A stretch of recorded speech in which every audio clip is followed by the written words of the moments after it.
नमस्कार, नीलम फॅशन क्रिएशनमध्ये तुम्हा सर्वांचं खूप खूप स्वागत आहे.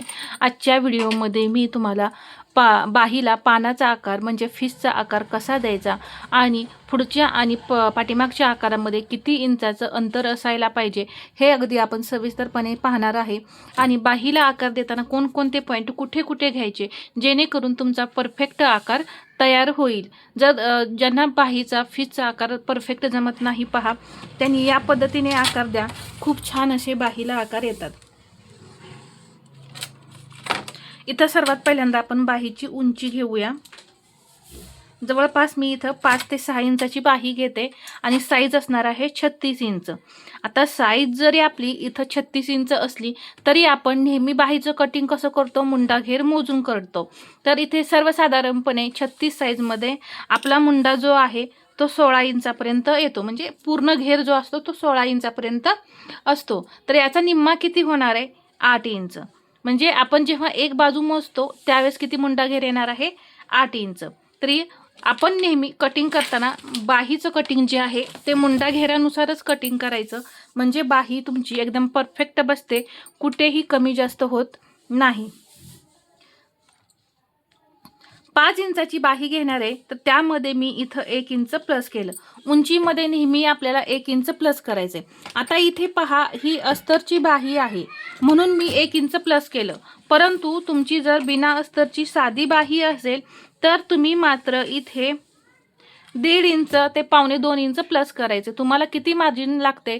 जर नवीन शिकणारे असाल तर जास्त लागतं, त्यावेळेस 1.25 इंचापर्यंत तुम्ही उंचीमध्ये मार्जिन घेतलं तरी चालेल.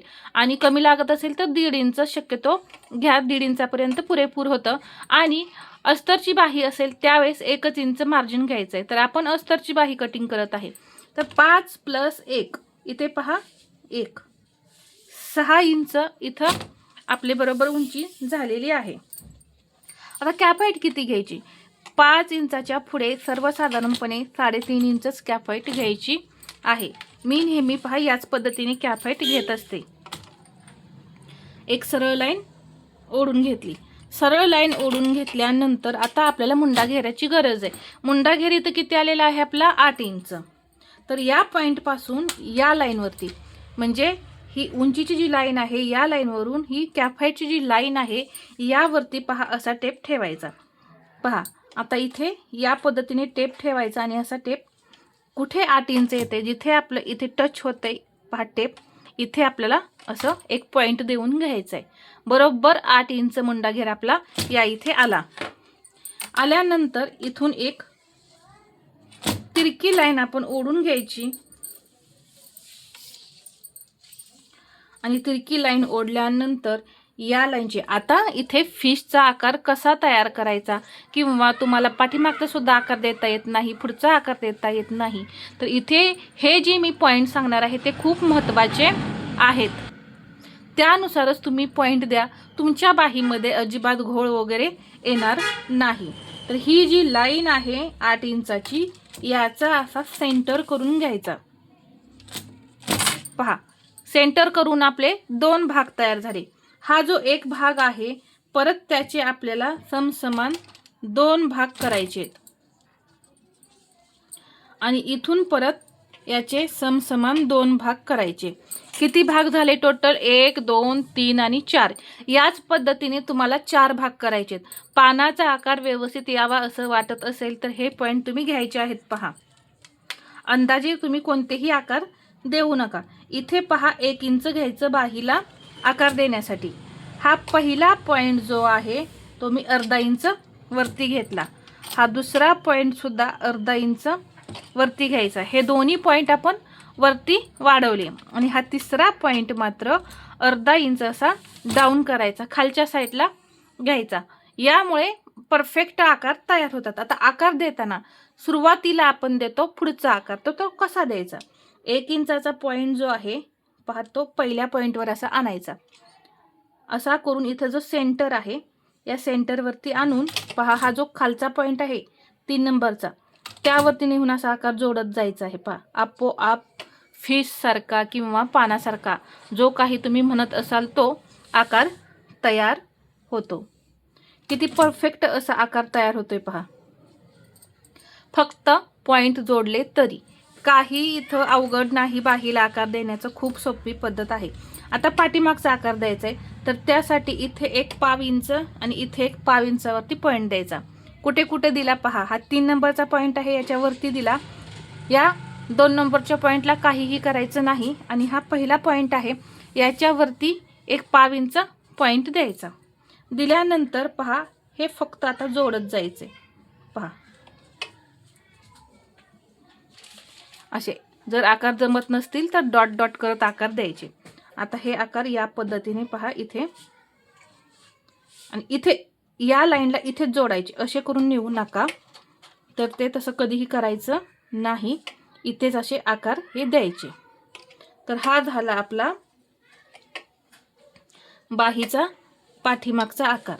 पुढचा आणि पाठीमागचा आकार जो आहे तो इथे तयार झालाय. आणि फिश सारखा आकार पहा.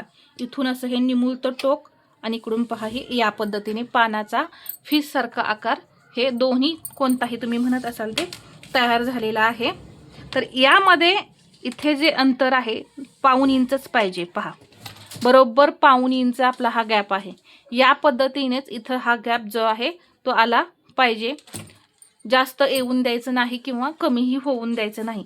इथे कमी असला तरी चालेल, परंतु इथे पहा बरोबर असा 1.5 इंच गॅप पाहिजे. आता आपल्याला दंडघेर टाकायचं आहे. दंडघेर इथे मी घेतलेला आहे 6 इंच. ठीक आहे. आता हे मुंडाचा पॉईंट आणि हा दंडघेराचा पॉईंट जोडून घ्यायचं. जोडल्यानंतर याच्या पुढे ब्लाऊजमध्ये 1.5 इंच मार्जिन असेल तर 1.5 घ्यायचं आणि 2 इंच मार्जिन असेल तर 2 इंच मार्जिन या इथे घ्यायचं आहे. 1.5 इंच मी इथं घेतलं, कारण मी नेहमी कटिंगमध्ये 1.5 इंचच मार्जिन घेत असते. त्यासाठी मी इथं 1.5 इंच मार्जिन घेतलं. आता अजून एक यामध्ये पॉईंट चुकवायचा नाही, तो म्हणजे फिटिंगच्या बाजूला अर्धा इंच डाऊन करायचं विसरायचं नाही.